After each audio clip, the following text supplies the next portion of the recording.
혹시 목사님, 오늘 특송이 하나 있어요. 어린이부 특송이. 제일 중요한. 그렇습니다. 예.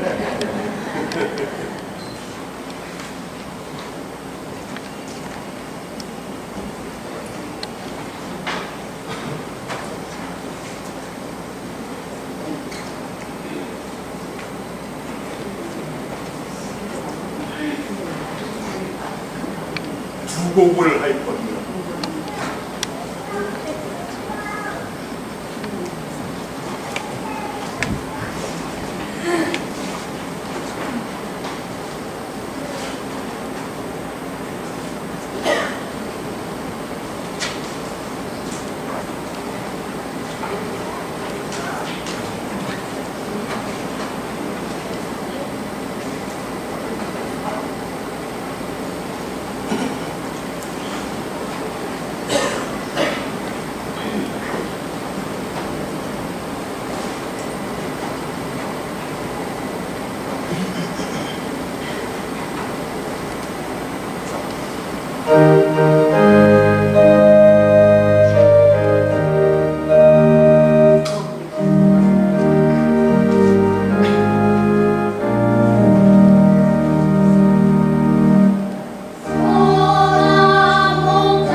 감사합니다. 우리 어린이들을 통해서 이미 오늘을 충분히 받으셔서 제 설교가 듣기 싫어졌을 것 같습니다. 루터의 신학을 말할 때에 십자가 신학이라고 하는 것을 빼놓을 수가 없습니다. 루터는 당시 로마 카톨릭 신학을 영광의 신학 이렇게 불리고, 거기에 대비해서 종교개혁 신학을 십자가 신학 이렇게 불렀습니다. 루터가 당시 교회의 그 왜곡된 현상들을 바로 영광의 신학이라고 하는 말로 부정을 한 것이고요. 십자가 신학이라고 함으로써 그것을 바로 잡고자 하는 것입니다. 먼저 인간의 보편적인 왜곡이라고 하는 본성을 우리가 생각해 볼 필요가 있습니다. 왜곡이라고 하는 건 좋은 걸 나쁜 것으로 만드는 겁니다. 유익한 것을 해로운 것으로 만들고, 복을 저주로 만들고, 살리는 걸 죽이는 것으로 만드는 것입니다. 그리고 우리 모든 인간들은요, 이 왜곡의 본성에서 벗어나지 못한다는 것입니다. 인류의 역사, 교회의 역사는 바로 이 왜곡의 역사였습니다. 이 왜곡의 방식은 매우 다양합니다. 대표적인 것은 수단을 목적으로 만드는 것이죠. 잘 예를 드는 것이 돈과 권력입니다. 돈과 권력은 수단일 뿐입니다. 그러나 그것 자체가 목적이 될 때에 사람은 악해지고 세상은 부패하게 되는 것입니다. 특별히 갈등과 대립이 있을 때에 흔히 볼 수 있는 왜곡은 바로 본질과 비본질을 섞어버리는 것입니다. 어떤 문제를 가지고 두 편이 서로 싸웁니다. 근데 한 편이 그 문제에 있어서 자기들의 논리가 부족하다고 하는 걸, 불리하다고 하는 걸 느껴요. 그러면 그 편이 내가 졌습니다 하고 양보하는 것이 아니죠. 비본질적인 것, 주변적인 것을 중심으로 끌고 와서 이젠 그걸 가지고 싸움거리를 만들고, 그래서 싸움은 끝나지 않게 되는 것입니다. 이러한 왜곡은 기본적으로 개인적인 욕심 혹은 소수의 이익 집단, 기득권 집단, 되게 이런 사람들이 만들어요. 합리적으로 포장을 하지만은 이러저러한 이론을 가지고 지혜를 발휘해서, 그리고 자기가 가지고 있는 그 힘의 구조를 통해 가지고 이러한 왜곡된 현상들을 만들어내고, 일단 이렇게 힘과 지배로 인한, 그리고 그것을 합리화시키는 이론을 통해 가지고 어떤 왜곡된 구조가 만들어지게 되면 그 안에서는요, 자연스럽게 비정상이 정상이 됩니다. 그리고 정상은 비정상적인 것으로 되어버리고 말아요. 옳은 것은 나쁜 것으로 되어버리고요, 오히려 나쁜 일들이 더 좋은 것처럼 왜곡되어 버리게 되는 것입니다. 그리고 인간의 무지로 인해서 사람들은 이러한 왜곡들에 의해서 이용을 당하고 착취를 당하면서도 오히려 그 사람들을 옹호하는 이상한 그런 현상에 빠지게 되는 것입니다. 문제는 이렇게 세상이 여러 종류의 권력이나 이해관계로 왜곡이 되어 있어도 왜곡의 정체를 잘 모른다는 겁니다. 세상이 나를 왜곡되게 만들었다고 하는 걸 잘 몰라요.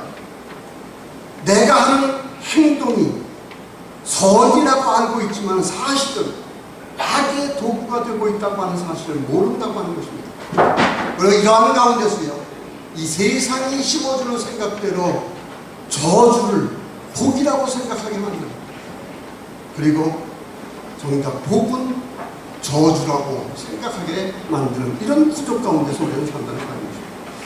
루터의 십자가 신학이라고 하는 것은 바로 이 맥락에서 해석을 해야 합니다.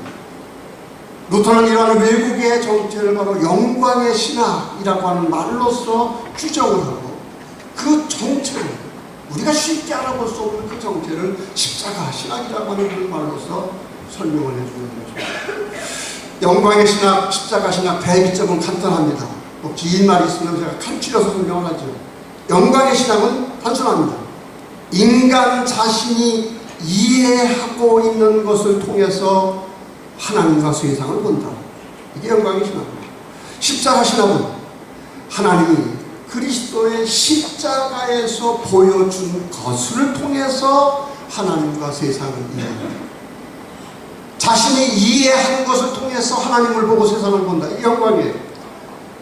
반면 하나님이 하신 이 일을 보고서,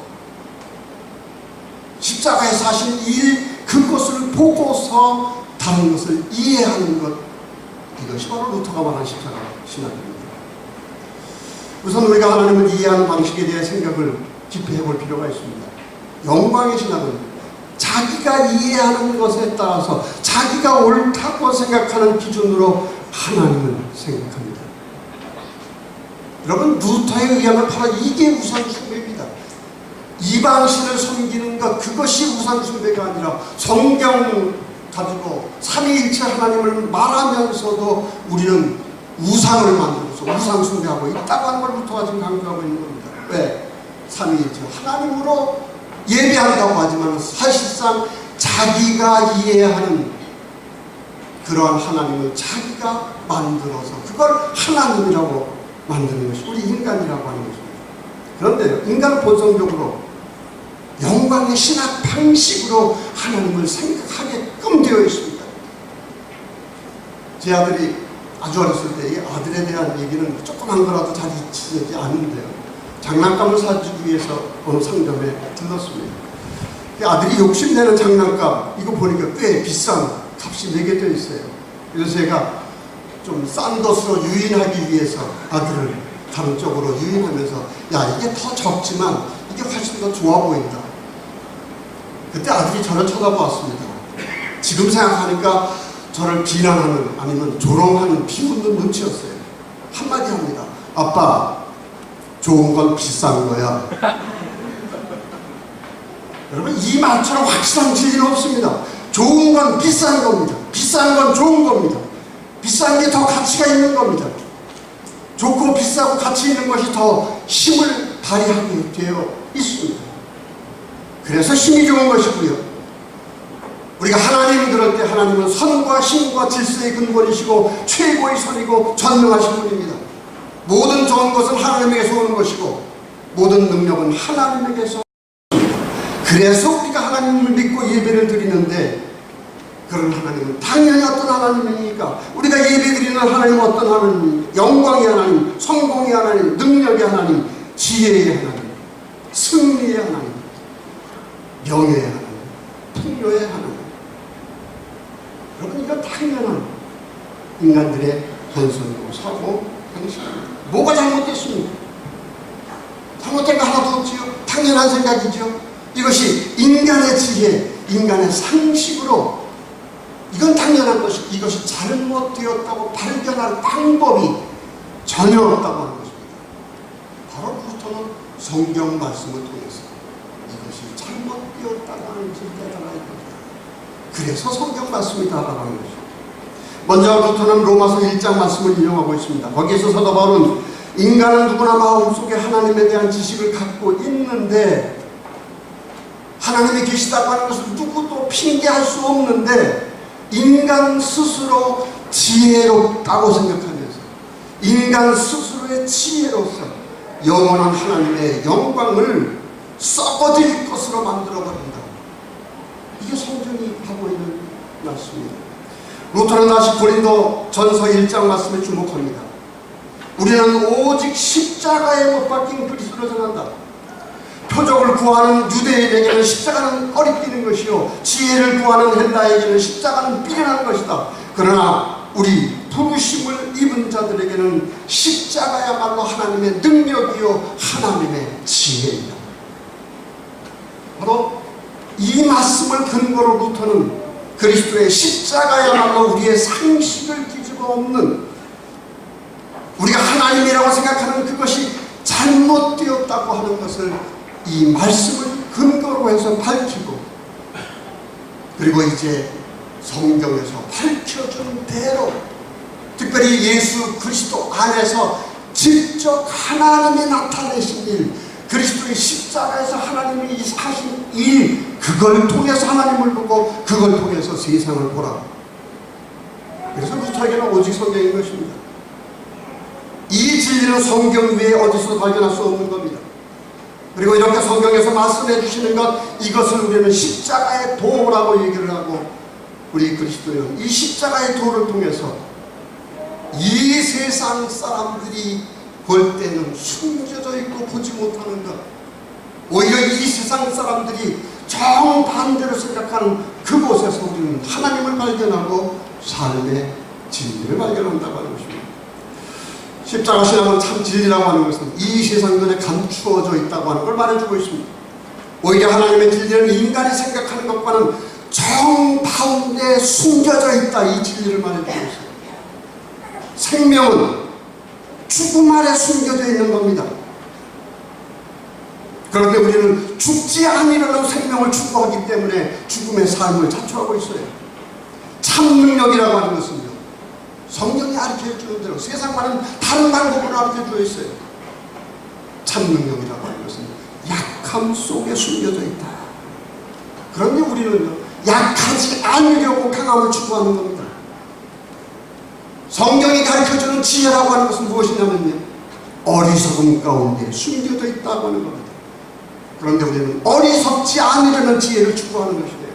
고귀함은 비천함 가운데 숨겨져 있고 영예에는 낮아짐이 있습니다.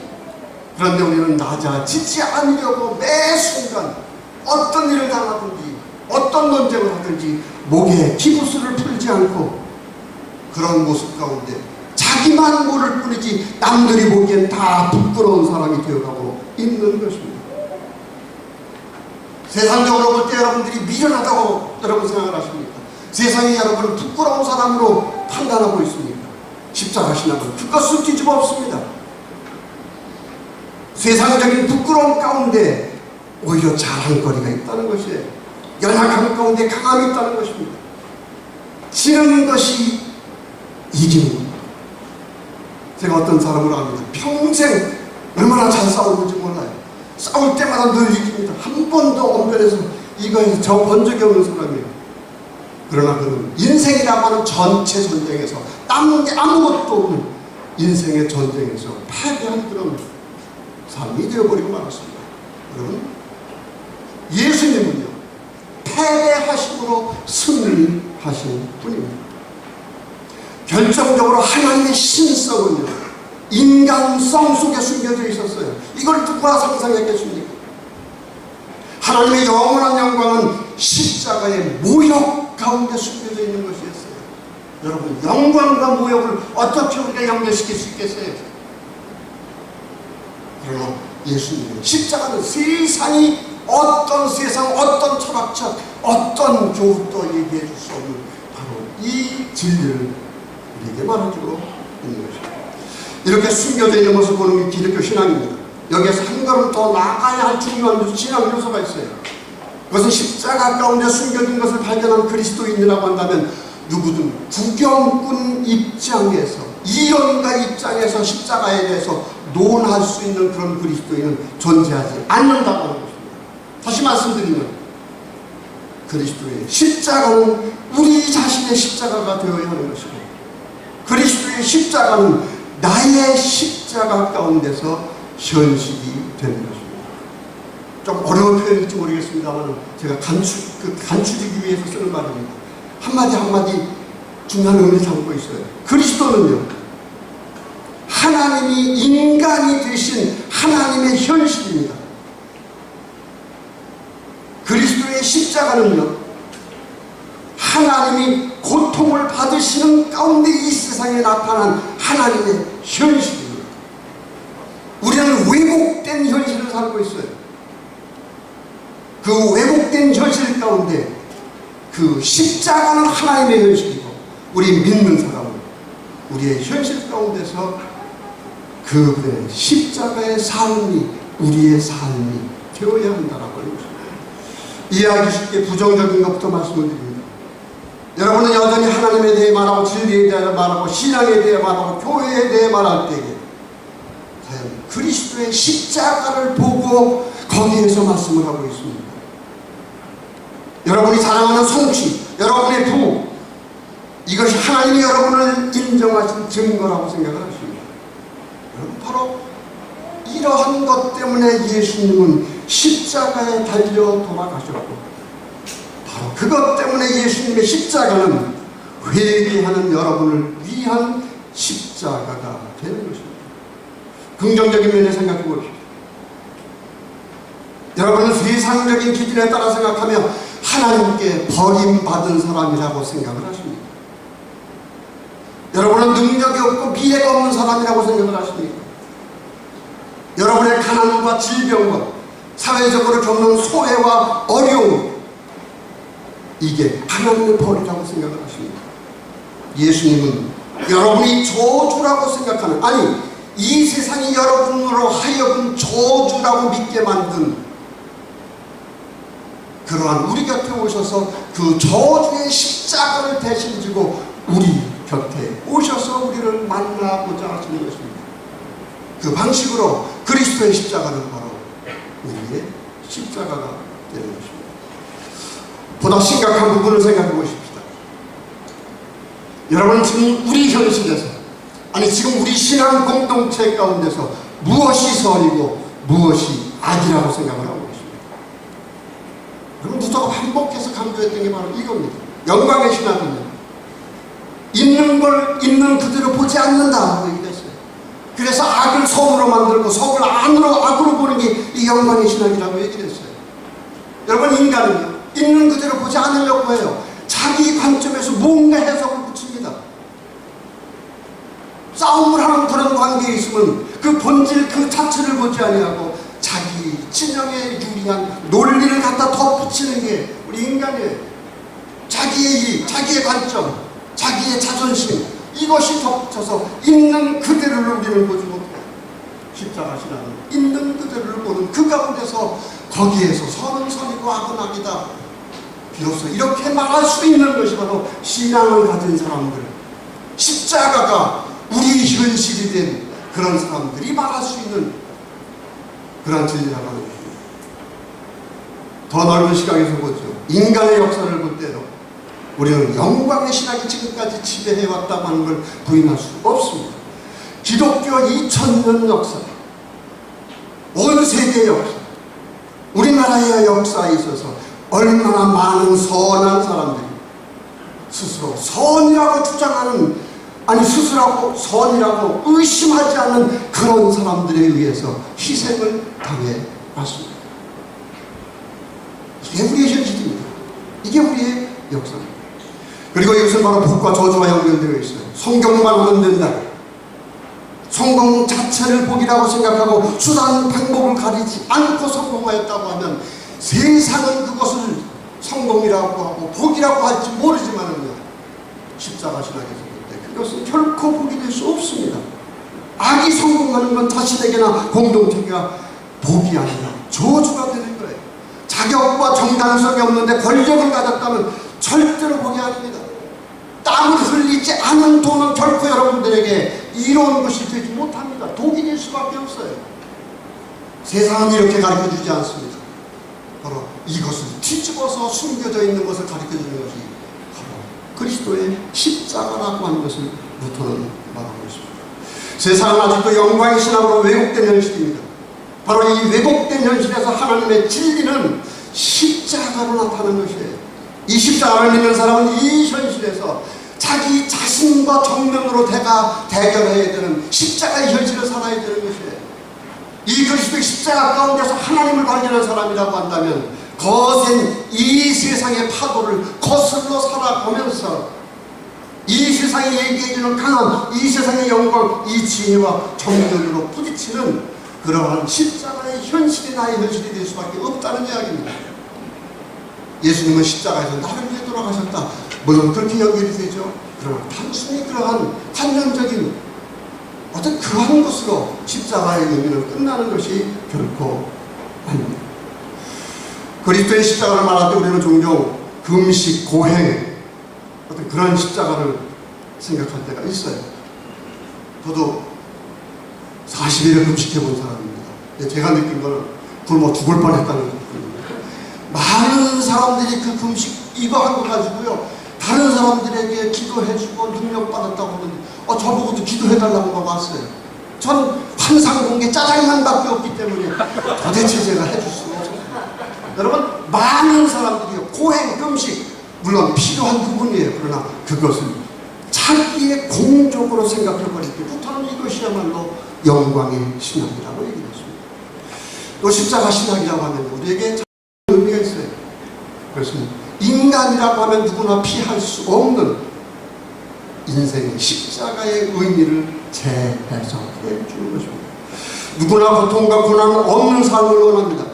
그래서 교회를 찾아 하나님께 기도하기도 합니다. 고난을 피하게 해달라는 것이 우리의 기도 제목이지. 물론 루터가 강조하는데 우리는 고난을 자초할 필요는 없어요. 그러나 인간이라면 누구나 피할 수 없는 십자가가 있습니다. 그 십자가는 단순히 사람 팔자가 아니에요. 운명도 아닙니다. 더군다나 하나님이 나와 멀리 계시다는 증거도 아닙니다. 루터는 말합니다. 인간으로서 피할 수 없는 이 십자가의 자리야말로 그리스도의 십자가를 만나는 자리입니다. 루터는 예수님이 십자가상에서 아버지여 아버지여 어찌하여 나를 버리셨나이까 이렇게 외치신 것을 굉장히 중요시 여기고 거기에 대해서만 해석을 합니다. 여러분, 사람들 사이에서도 왕따 당하면 자살할 충동을 생기지 않습니까?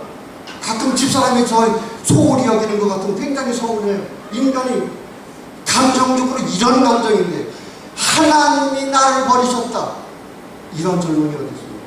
그러나 예수님께서는 십자가에서 그런 절망의 깊이까지 체험하셨거든요. 그러기에 우리가 어떤 십자가를 갖든 예수님만한 십자가는 우리가 안 졌다는 거 아니에요. 우리의 십자가는 어떠한 것이든지 예수님이 우리를 이해하고 계시다고 하는 것입니다. 메시지는 여러분의 십자가를 피하지 말고 거기에서 예수님을 만나라 하는 것입니다. 거기에 삶의 가치가 있다는 것이에요.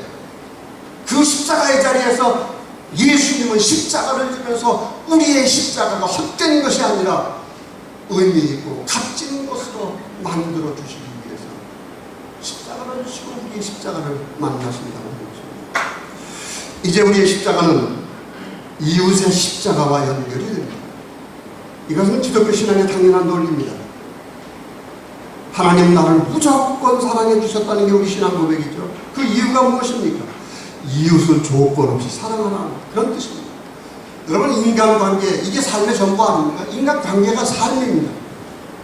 내가 맺는 인간관계가 어떤 종류의 관계이냐, 이게 우리의 인격과 우리의 삶의 질을 결정합니다. 그리고 이 관계의 중요성에 대해서 동서고금을 방문해서 옛날 고대로부터 수많은 가르침, 다양한 철학사상이 나왔어요. 근데 부터는 간단하게 기독교인의 관계를 이렇게 규정합니다. 대가를 바라지 않고 베푸는 사랑의 관계입니다. 루터는 이렇게 말합니다. 그리스도의 삶은 십자가일 수밖에 없다. 왜? 대가가 없는 사랑이란 늘상 배신으로 되돌아오기 때문입니다. 여러분, 우리의 이 보통의 관계는요, 거래적 관계입니다. 내가 열을 줘요. 기쁜 마음으로 열준다. 마음 가운데 수물을 받으려는 마음을 가지고 있어요. 열을 주었는데 열만 되돌려 받아도 이 마음이 좀 섭섭한 게 우리 인간이에요. 여러분, 이런 세상에, 이런 세상에서 아무런 대가를 바라지 말고 섬기고 베풀고 사랑하라. 여러분, 이것이 가능하겠습니까? 오직 그리스도의 십자가를 참된 하나님이 나타나신 자기를 보여주신, 거기에 진리가 있고 삶의 가치가 있다고 하는 것을 아는 그리스도인, 그 그리스도인만 바로 이런 관계의 삶이 가능하다고 하는 것입니다. 왜 이렇게 소원대를 보는 그리스도인 되어야 합니까? 이런 삶은 분명 세상 사람들이 불필요하고 어리석게 여기는 십자가일 수도 있지만 실제로 우리는 그 십자가 가운데서 막 상처를 입고 낙심도 하지만, 여러분, 그 십자가 속에서 우리는 그리스도와 함께하는 값진 삶, 진정으로 살아있는 삶, 죽음을 넘어선 영생의 삶을 살 수 있는 것입니다. 여러분, 간단합니다. 자기 자신만을 위한 그런 삶, 어디에 무슨 의미가 있겠습니까? 모든 것을 비우고 아무런 대가를 바라지 않고 다른 사람을 사랑할 수 있는 이 사랑의 삶, 이 가치를, 죽음을 넘어선 너무나도 귀중한 이 삶을 살도록 그리스도께서는 우리 옆에서 십자가를 지셨다는 것입니다. 그러면서 우리의 삶은 십자가에서, 그러나 그것은 억울한 삶이 아니라 이 세상은 결코 발견할 수 없는 너무나도 값진 그러한 삶이라고 하는 것입니다. 이와 관련해서 요즘 이웃과 우리 자신을 단절시키는 현대 문화의 정체를 파악할 필요가 있습니다. 여러분, 인간이 인간인 겁니다. 공감의 능력 때문에, 동정할 수 있는 능력 때문에 인간입니다.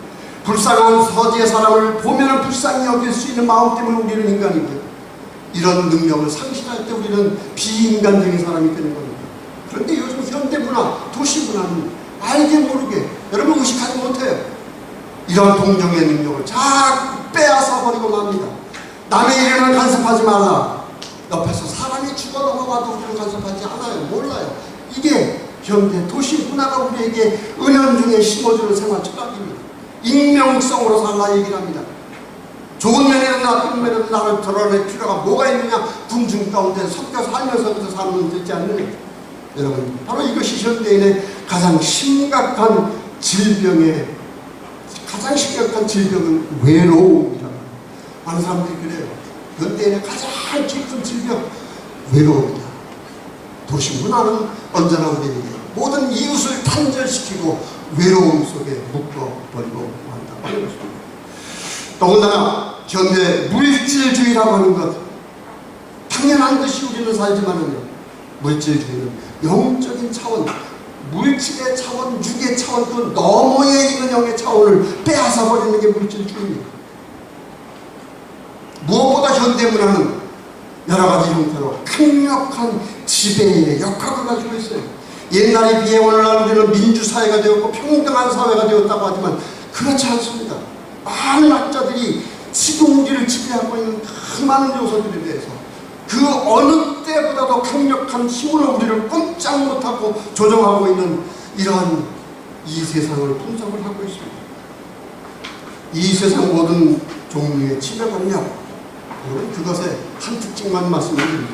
그것은 적과 동지를 구분하게 만드는 겁니다.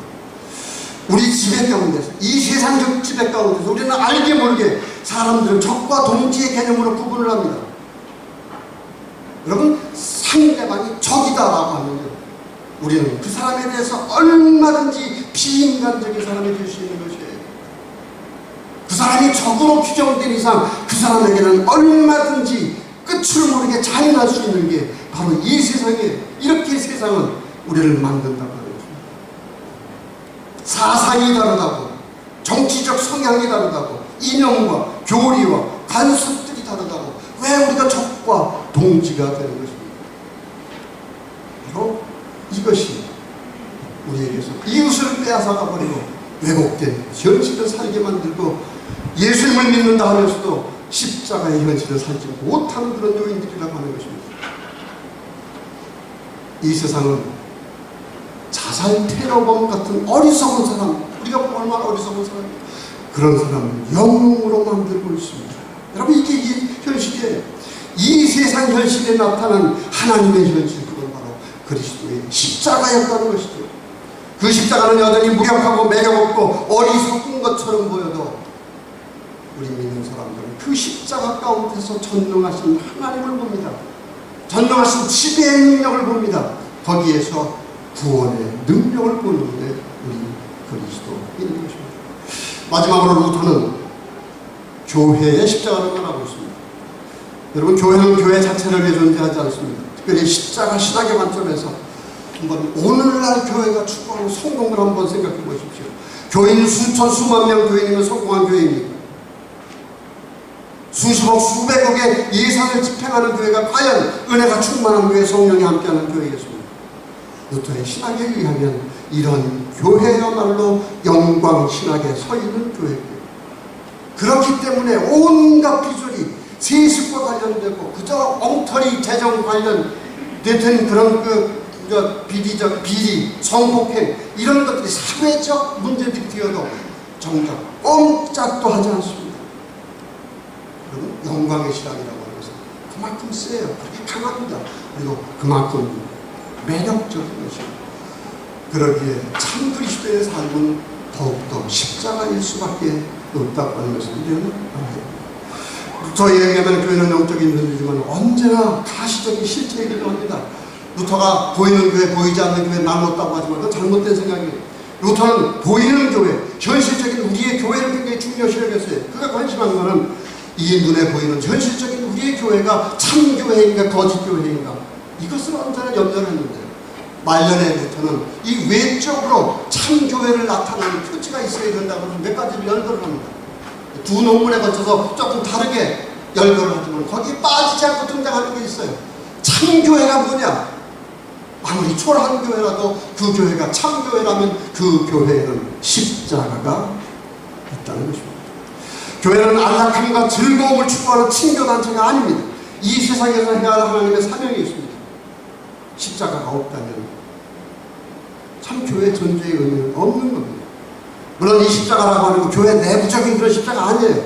밖을 향해서 세상의 진리를 알리기 위해서 생명을 억압하고 자연을 파괴하는 세상의 폭력에 저항하기 위해서 십자가를 져야 합니다. 그것 때문에 그리스도가 십자가 위에서 세운 것이 우리의 교회라고 하는 것입니다. 지금 중앙 루터 교회를 교회답게 만드는 십자가는 무엇입니까? 밖을 향한 십자가를 함께 질 때 여러분 모두는 하나가 되시는 겁니다. 밖을 향해 세상을 향해 그리스도와 함께 져야 할 십자가가 없으면 그걸 의식조차 하지 못하면 교회 안에서 일어나는 건 싸움밖에 없는 겁니다.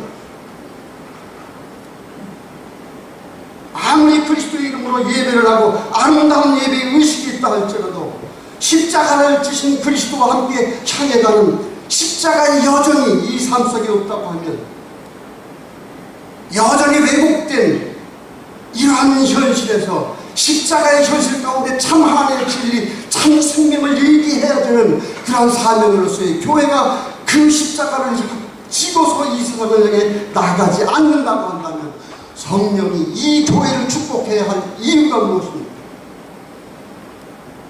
저는 가끔 외람되게 이런 표현을 합니다. 내가 하나님이라도 이런 교회는 축복하지 않을 거다. 교회가 여러분을 위해 존재하는 게 아닙니다. 여러분이 교회를 위해 존재하는 게 아닙니다. 존재하는 것입니다. 교회는 이 세상을 위해 존재하는 것이고 이 세상은요 아무리 왜곡되어 하더라도 하나님이 창조하신 세계고 언젠가는 하나님이 그분의 목적대로 회복하실 그런 창조인 것입니다. 여러분 중 교회 주인이 아닙니다. 목사님도 주인이 아닙니다. 당회도 재직회도 공동교회도 평신도도 주인이 아닙니다. 교회를 오래 도는 사람도 교회 주인이 아니에요. 새로 나오는 그러한 사람도 교회 주인이 아니에요. 이 교회 주인은 오직 그리스도 한 분뿐입니다. 그분은 십자가 위에 이 교회를 세우셨어요. 그리고 지금도 우리를 위해 십자가를 지었고요. 우리가 여기에만 남다고 하는 것은 지금도 왜곡되고 있는 이 영광의 신학으로 꽉 머리에 박혀있는 그러한 현실 가운데서 이 예배를 통해서 십자가의 현실 가운데서 나타내신 그 하나님의 현실, 여기에 우리가 참여하는 겁니다. 여기에 참여하는 방법은 십자가 외에는 없는 겁니다. 여기에서도 왜 영광만을 생각을 합니까? 교회야말로 지금 이렇게 주어진 아름다운 예배 시간, 그리스도를 얘기하는 다른 데서는 결코 들을 수 없는 십자가 속에 달려있는 그런 생명, 지혜, 강함, 구원의 능력, 여러분은 이 귀중한 시간을 통해서 들을 수 있는 것입니다. 다시금 이 십자가가 정말 우리의 현실이 되고 여러분의 삶을 너무나도 가치 있고 의미 있고 영원한 것으로 만들 수 있는 그런 십자가의 현실이 되는 여러분이 되시기를 축원합니다. 모든 지각에 뛰어난 하나님의 평강이 우리 주 예수 그리스도 안에서 여러분의 마음과 생각을 지키시기를 바랍니다. 아멘.